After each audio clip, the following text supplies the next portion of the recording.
आप सभी को नमस्ते प्रणाम। और आप लोगों को ये छोटी सी एक चुटकुला नाच गीत सुना रही हूँ।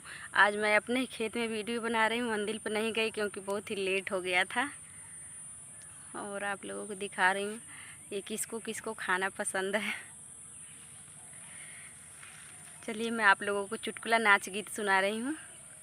कवन रंग मूंगवा, कवन रंग मोतिया, कवन रंग ना, कवन रंग ना नदी रे तोर बीरना, कवन रंग ना नदी रे तोर बीरना, कवन रंग ना। लाल रंग मूंगवा, सफेद रंग मोतिया, संवर रंग ना।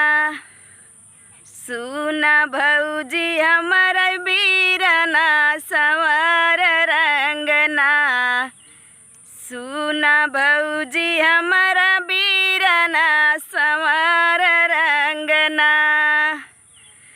कहाँ सोवै मूंगवा, कहाँ हो सोहै मोतिया, कहाँ हो सोहै ना।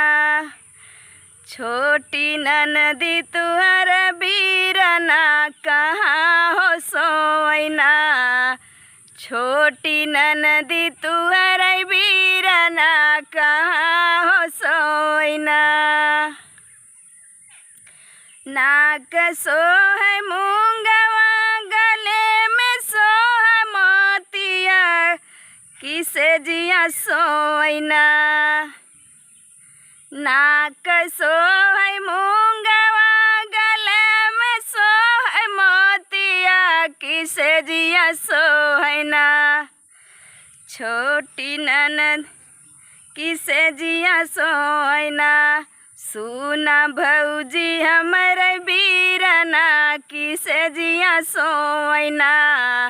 सुना भौजी हमर बीरना, किसे जिया सोवै ना।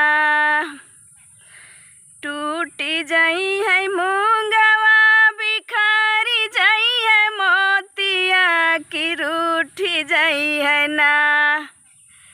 टूटी जई है मूंगवा, बिखरी जई है मोतिया, कि रूठी जई है ना।